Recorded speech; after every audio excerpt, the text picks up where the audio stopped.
Minister, the stage is yours.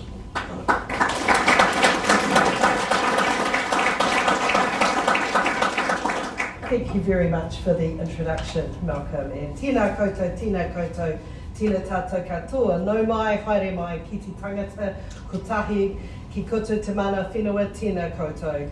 And thank you, David and Malcolm, for the introductions and the introductory remarks. I guess that's what happens when you have people with such strong Christchurch links up the front of the room. But it is great to be back here to the Business Energy Council and Genesis hosting this, what has become a bit of a tradition now to start the year off. And I think, David, in our world, if we say it's before Easter, it's the beginning of the year. So we'll put that down. And as I have in previous years, to use the opportunity to talk to you, the sector, about the priorities for the coming year, so the priorities for 2023, and the work programs that government and industry are working on together. And to, as always, to get a bit of feedback from you. So this year, 2023, it is an election year, as David said, but my focus very much will be about maintaining the momentum and looking to continue on the delivery that we have across the government work program in energy. Don't expect to see a whole lot of new stuff suddenly pop into the work program from between here and October, as you'd expect. But it is about making sure that we are continuing with that momentum. Of course, the year did start with extreme flooding in Auckland and the impacts of Cyclone Gabrielle across the northeast of New Zealand. And I think in many ways that's changed the narrative on how long we have until we need to both mitigate and adapt. More extreme weather events are here to stay. And like many of you, I expect in this room, I've had the chance to go up and have a look firsthand at some of the flooding damage that we've seen there. I visited the Redcliffe site as well as visited some of the Unisys workers who are doing a great job getting the lines back up. And I want to use this opportunity this morning to thank this and acknowledge how well our sector pulled together in the aftermath of the cyclone and the floodings to work together to get the power back on for people. So thank you to everybody in this room. I know many of you worked incredibly hard to make that happen. The footage we've seen of flooded homes and land, broken roads and landslips is a powerful reminder of how vulnerable our infrastructure can be. And as we work to ensure we are more resilient, we know government can't solve these issues alone. The people and companies represented in this room play that crucial role in the energy transition. And this could involve the construction and operation of renewable energy generation or finding ways to decarbonise our industry and transport sectors. We're focused on the long-term strategic work of system change to build a more resilient, affordable, secure and decarbonised energy system to create the jobs of tomorrow for our children's and their children's future. In order to do this, we need to listen and work with industry and small businesses and continue to focus on those issues that matter. I'm conscious that as operators in the energy system, you're bringing to the table much of the investment that we need to transform our energy system. You're also at the front line of implementation and that you bring a practical perspective of how these government strategies and investments affect things at the project level. So a lot of the talk already this year has been about a key part of the system change that is required. And that is the Interim Climate Change Committee's identified need to address the issue of the dry year risk. And Malcolm alluded to that in his comments as well. We have to look to how we are going to resolve New Zealand's dry hydro year problem. A dry year solution would be a huge step towards our climate change goals and set us up for a secure and sustainably powered future for generations to come and address those very issues that Malcolm was talking about. But it's by no means an easy problem to solve, and I don't think anyone in this room is under any illusion that it's an easy problem to solve. We need an extra 3 to 5 terawatt hours of renewable energy that can be turned on as needed. That's about 10% of our current annual consumption. The New Zealand Battery Project was set up to explore the feasibility of pumped hydro and other possible renewable energy solutions to the dry year problem. And I recently announced that Cabinet has agreed to proceed to the next stage of the detailed business cases for the New Zealand Battery Project. And I have always called this the New Zealand Battery Project. That is the business cases for looking at the pumped hydro option or a suite of alternatives called the portfolio approach in the indicative business case of biomass, hydrogen and flexible geothermal. Solving New Zealand's dry year problem won't be cheap. The options are estimated to cost between $13 and $16 billion across all the different options that are there. Of course, that's in the indicative business case, and the detailed business case will do more work around that. The cost benefit analysis that came back from Treasury had the portfolio approach and pumped hydro about the same. I would say though that probably using a 6% discount rate on an asset that's going to last that long is probably something that we could look at as we get into the detailed business counts. So $13 to $16 billion is a huge amount of money, and I think any of us making those decisions know that. It's important we make these decisions on an evidence base and that we do the detailed work to look at the best option for our country. But we can't be under any illusion. Maintaining the status quo of storing our energy for a dry year in the form of fossil fuels, in the form of coal and gas, using those to plug the energy cap, does not come free. High-level conservative estimates based on the Climate Change Commission's emissions pricing show that in 2035, the cost of keeping the lights on in a dry hydro year will cost approximately $1 billion if we use gas. If we're factoring in emissions pricing for coal, it would be $1.6 billion for a single dry year. By 2050, that's gone out to $1.3 billion to plug the energy gap with gas, and $2.2 billion if we were to use coal. So we can see there is no free alternative here. It is simply not sustainable in any sense of the word to keep relying on expensive fossil fuels to store our energy indefinitely into the future. We have to do the work to find alternatives, and other alternatives come with costs too. The ICCC concluded in its report that overbuilding renewables would be costly and would lead to significant energy wastage during normal times, and would be reliant on high electricity prices and will require significant levels of shortage and demand response. With 88% renewable energy, and I think we peaked earlier this year at 94.6 renewables energy on one day, the 2,609 gigawatts of new generation committed as of last year, there is a massive potential for supply and demand. Transpower has received a record number of inquiries for new connections, a total of 124 for this financial year. That's double on last year. For comparison, if we're thinking that was just COVID catch-up, for comparison, they received just 5 inquiries in 2018-19. So we can see that there is a large shift that's happening there. However, we cannot simply add more intermittent generation, such as wind and solar, without adding firming or baseload, as Melvin alluded to as well. These are exactly the trade-offs and the questions that the New Zealand Battery Project must weigh up, and that we must do it in a systematic and evidence-based way.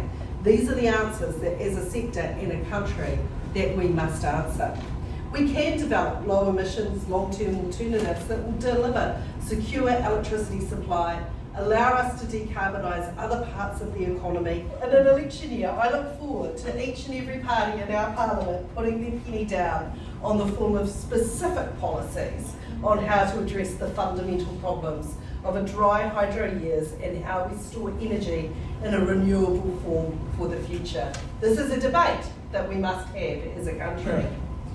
Another significant work stream that we will continue to deliver on in 2023 is on our climate targets to decarbonise our energy system through the government investment in decarbonising industry, or the GIDI Fund. Over just the first 3 rounds of the fund, $63 million has been invested across 51 major industrial decarbonisation projects, and this has catalysed $100 million in private funding to deliver an expected lifetime carbon abatement of 7.18 million tonnes of CO2 That's the equivalent to taking 130,500 cars off the road. Projects range from switching fossil fuel boilers to electrode or biomass boilers for process heat, the use of industrial heat pumps, as well as heat recovery and efficiency projects. With almost all political parties in our parliament on board with the commitment to meet carbon budgets, and I think that is a very good place for New Zealand to be in, there is a good consensus around the need to lower emissions. Obviously, there are differences in how we achieve them. So when we hear politicians talk about the ideal state of a low emissions economy, it's also critical that we get the detail on how their plan will work. I do not for a moment believe that we can expect industry to decarbonise by relying only on the ETS and carbon pricing. I think the transition will simply be unaffordable for too many people. So the projects that are occurring through the GIDI Fund are of course the recycled money out of the emissions trading scheme that goes back into investing, and I say investing because it is, in domestic abatement projects. Some of the projects that we're getting through GIDI, we're getting abatement costs of as low as $19, $20. The alternative cost of going out on international markets, and if we get the international markets up and running and buying credits that are helping another country decarbonise for upwards of $100 New Zealand dollars, it simply does not make sense. We are investing New Zealand companies' money back in New Zealand to decarbonise our country for the long term. We do not want to have to trade our way out of this. It will be too expensive for New Zealand. We have to look at those domestic abatement opportunities, and it is some of the cheapest. And of course, in last year's budget, since I last spoke to you, we boosted that GIDI fund with $650 million of funding over 4 years to expand the number and types of projects that can receive money so that we can further decarbonise our energy system without deindustrialising it. And I think that is a critical point. We have to find ways that decarbonisation doesn't have to mean deindustrialisation. And there is a tremendous amount of work going on to prepare our energy system for that future. A key part of the journey that we're on, of course, is also the gas transition plan to set realistic but ambitious pathways for the fossil gas sector to decarbonise in line with the first 3 emissions budgets out to 2035, while signalling the longer term direction out to 2050. There's been intensive work in the sector on this, and potential scenarios will be out for general consultation later this week. This will be an important input into the energy strategy. At the same time, there's also work underway to review our electricity market measures to support the transition to a highly renewable electricity system and ensure that we have alignment. We've got to start thinking in terms of an energy system rather than seeing gas and electricity as mutually exclusive and on their own tracks. And this is where the energy strategy comes in, to address the strategic challenges in the energy sector and signal the pathway away from fossil fuels and towards that goal of net zero carbon emissions by 2050. These pathways need to ensure that energy is accessible and affordable, secure and reliable, and supports New Zealanders' well-being. Bringing New Zealanders along on the journey will ensure the changes we need to make are well-planned, co-designed and lasting. This too will go out for consultation in a few months' time. And I know many of you in this room have already been working with officials as we get the base work for that strategy work underway. And I have no desire simply to put out a glossy booklet, give you 4 weeks to get a submission and you're done and dusted. This is a conversation that we need to have as a sector. And similarly, we're also concurrently developing the hydrogen roadmap to clarify the role hydrogen could play in the wider energy transition and to outline how the government can enable the sector. An interim roadmap will be released in a couple of months' time, and a final roadmap alongside the completed energy strategy by the end of next year. While we are taking out the emissions from energy, we are also ensuring that we are growing the supply of more renewable energy, and we all know that's a job that has to be done. We have major work underway to make to make sure that we can make the most of offshore wind and ensure that it is done right. Our seas can produce more energy per unit than the global average. We're consulting in 2 stages on the dedicated regulatory regime to ensure that investors have the certainty that they need to commit to projects.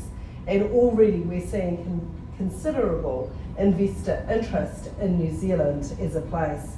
And this is an area where we've made considerable progress in the last year, and we'll be looking to maintain that momentum over the coming year.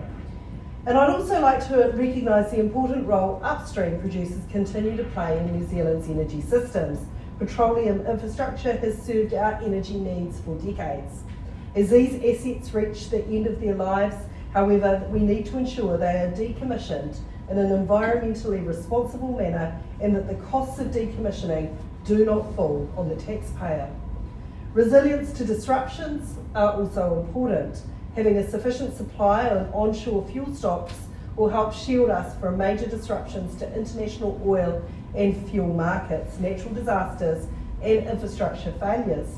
We're moving ahead with the fuel resilience package for a domestic fuel stockholding obligation for fuel importers and wholesalers of 21, 24 and 28 days cover of diesel, jet and petrol respectively.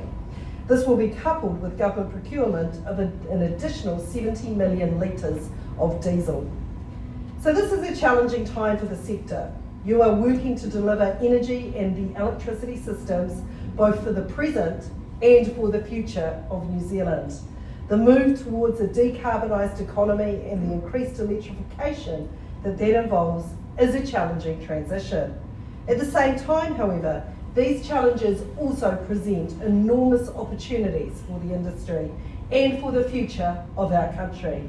As a government, we recognise that we simply cannot achieve our goals without working with industry and the wider sector, and we look forward to the opportunity to continue our partnership to further that aim. Ngā mihi nui. Thank you very much.